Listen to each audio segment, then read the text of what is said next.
Karnataka express ನಲ್ಲಿ ಸಾಕಷ್ಟು ಸುದ್ದಿ ಇದೆ, ಆದರೆ ಅದಕ್ಕೂ ಮುನ್ನ ಬ್ರೇಕಿಂಗ್ ನ್ಯೂಸ್ ಬರ್ತಾ ಇದೆ, ನೋಡ್ತಾ ಹೋಗೋಣ. ಕೆಫೆ ಬ್ಲಾಸ್ಟ್ ಶಂಕಿತರು ಬೆಂಗಳೂರಿಗೆ ಶಿಫ್ಟ್ ಮಾಡಲಾಗಿದೆ. ಮಡಿವಾಳ ಇಂಟ್ರಾಗೇಷನ್ ಸೆಲ್ಗೆ ಶಿಫ್ಟ್ ಮಾಡಲಾಗಿದೆ. ತಡರಾತ್ರಿ ಶಿಫ್ಟ್ ಮಾಡಲಾಗಿರುವಂತದ್ದು ಇಂಟ್ರಾಗೇಷನ್ ಸೆಲ್ಗೆ ಶಿಫ್ಟ್ ಮಾಡಲಾಗಿದೆ. ಇಂದು ನ್ಯಾಯಾಧೀಶರ ಮುಂದೆ ಶಂಕಿತರನ್ನ ಹಾಜರುಪಡಿಸಲಾಗುತ್ತೆ. ಅದಕ್ಕೂ ಮುನ್ನ ಶಂಕಿತರಿಗೆ ವೈದ್ಯಕೀಯ ಪರೀಕ್ಷೆಯನ್ನ ಕೂಡ ಮಾಡಲಾಗುತ್ತೆ. ಸೆಂಟ್ ಜಾನ್ಸ್ ಆಸ್ಪತ್ರೆಯಲ್ಲಿ ಅವರಿಗೆ ವೈದ್ಯಕೀಯ ಪರೀಕ್ಷೆಯನ್ನ ಮಾಡಲಾಗುತ್ತೆ. ಬಳಿಕ ನ್ಯಾಯಾಧೀಶರ ಮುಂದೆ ಹಾಜರುಪಡಿಸಲಾಗುತ್ತೆ.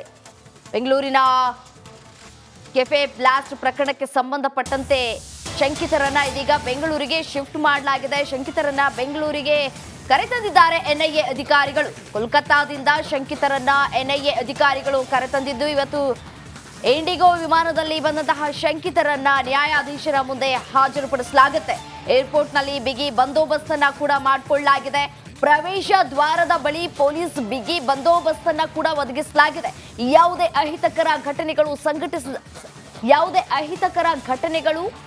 ಸಂಭವಿಸದಂತೆ ಎಚ್ಚರಿಕೆಯನ್ನ ಕೂಡ ವಹಿಸಲಾಗಿದೆ.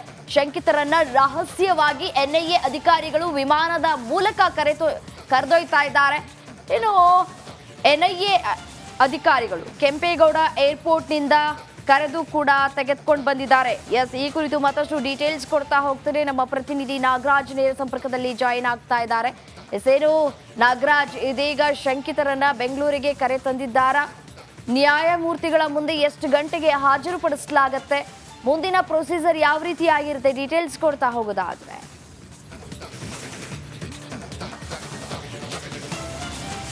ರಮ್ಯಾ, ಏನು ರಾಮೇಶ್ವರ ಕೆಫೆ ಸ್ಫೋಟಕ್ಕೆ ಸಂಬಂಧಿಸಿದಂತೆ ಎನ್ಐಎ ಅಧಿಕಾರಿಗಳು ಶುಕ್ರವಾರ ಬೆಳಗಿನ ಜಾವ 2 ಗಂಟೆಗೆ ಪಶ್ಚಿಮ ಬಂಗಾಳದಲ್ಲಿ ಇಬ್ಬರು ಆರೋಪಿಗಳನ್ನು ಮುಸಾವಿರ್ ಹುಸೇನ್ ಶಾಜಿಬ್ ಹಾಗೇನೆ ಅಬ್ದುಲ್ ಮತೀನ್ ತಾಹರನ್ನ ಬಂಧಿಸಿದ್ದಾರೆ. ಅವರನ್ನು ಇಂದು ಬೆಳಗಿನ ಜಾವ ಸುಮಾರು 1 ಗಂಟೆಯಷ್ಟರೊಳಗೆ ಕೆಂಪೇಗೌಡ ಅಂತಾರಾಷ್ಟ್ರೀಯ ವಿಮಾನ ನಿಲ್ದಾಣಕ್ಕೆ ಕರೆದುಕೊಂಡು ಬಂದರು. ಅಲ್ಲಿಂದ ನೇರವಾಗಿ ಮಡಿವಾಳ ಇಂಟ್ರಾಗೇಷನ್ ಸೆಲ್ಗೆ ಕರೆದುಕೊಂಡು ಬಂದು ಅವರನ್ನು ಇಟ್ಟಿರ್ತಕ್ಕಂಥದ್ದು. ಈಗಾಗಲೇ ಆರೋಪಿಗಳ ವಿರುದ್ಧವಾಗಿ ಎನ್ಐಎ ವಿಶೇಷ ನ್ಯಾಯಾಲಯ ಕೋಲ್ಕತ್ತಾದಲ್ಲಿ ಇಬ್ಬರು ಆರೋಪಿಗಳನ್ನು ಹಾಜರುಪಡಿಸಿ ಅಲ್ಲಿ 3 ದಿನಗಳ ಟ್ರಾನ್ಸಿಟ್ ವಾರೆಂಟನ್ನು ಪಡೆದುಕೊಂಡಿದ್ದರು. ಹೀಗಾಗಿ ಇಲ್ಲಿಗೆ ಬಂದ ಕೂಡಲೇ ಅಂದರೆ ಏನು ನಿರ್ದಿಷ್ಟ ಸ್ಥಳವನ್ನು ನಮೂದು ಮಾಡಿರ್ತಾರೆ ಯಾವ ಟ್ರಾನ್ಸಿಟ್ ವಾರೆಂಟ್ನಲ್ಲಿ, ಅದು ಬೆಂಗಳೂರಿಗೆ ರೀಚ್ ಆಗಲಿಕ್ಕೆ ನಮಗೆ 3 ದಿನಗಳ ಕಾಲಾವಕಾಶ ಬೇಕಾಗ್ಬೋದು ಅಂತ ಒಂದು ಮುಂಜಾಗ್ರತಾ ಕ್ರಮವಾಗಿ ಮಧ್ಯದಲ್ಲಿ ಮತ್ತೇನಾದರೂ ತನಿಖೆ ಅವಶ್ಯಕತೆ ಅಥವಾ ಇನ್ನೇನಾದರೂ ಟ್ರಾವೆಲ್ ಆಗುವಂಥದ್ದು ತಡ ಆಗಬಾರ್ದು. ಯಾಕಂದರೆ ಟ್ರಾನ್ಸಿಟ್ ವಾರೆಂಟ್ ಪಡೆದುಕೊಂಡ 24 ಗಂಟೆಯಲ್ಲಿ ಸಂಬಂಧಪಟ್ಟ ಜುರಿಸ್ಡಿಕ್ಷನ್ನ ನ್ಯಾಯಾಧೀಶರ ಎದುರು ಹಾಜರುಪಡಿಸಬೇಕಾಗುತ್ತೆ. ಈ ನಿಟ್ಟಿನಲ್ಲಿ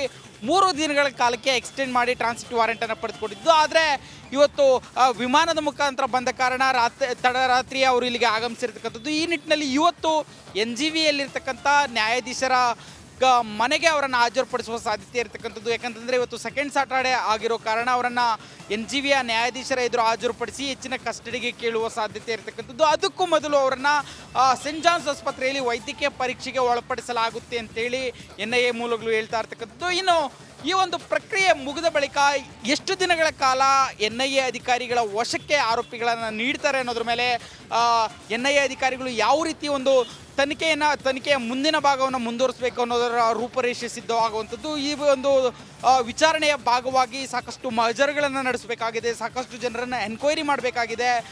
ಅವರಿಂದ ಹೇಳಿಕೆ ಪಡೆದುಕೊಂಡ ನಂತರ ಮತ್ತಷ್ಟು ಜನರನ್ನು ವಿಚಾರಣೆಗೆ ಕರೆಯುವ ಸಾಧ್ಯತೆ ಇದೆ. ಈ ಎಲ್ಲ ಪ್ರಕ್ರಿಯೆಗಳು ಇಂದಿನಿಂದ ಚಾಲನೆಗೊಳ್ಳುವಂಥದ್ದು. ರಮ್ಯಾ, ರೈಟ್, ಧನ್ಯವಾದ ತಮ್ಮೆಲ್ಲ ಮಾಹಿತಿಗಾಗಿ ನಾಗರಾಜ್.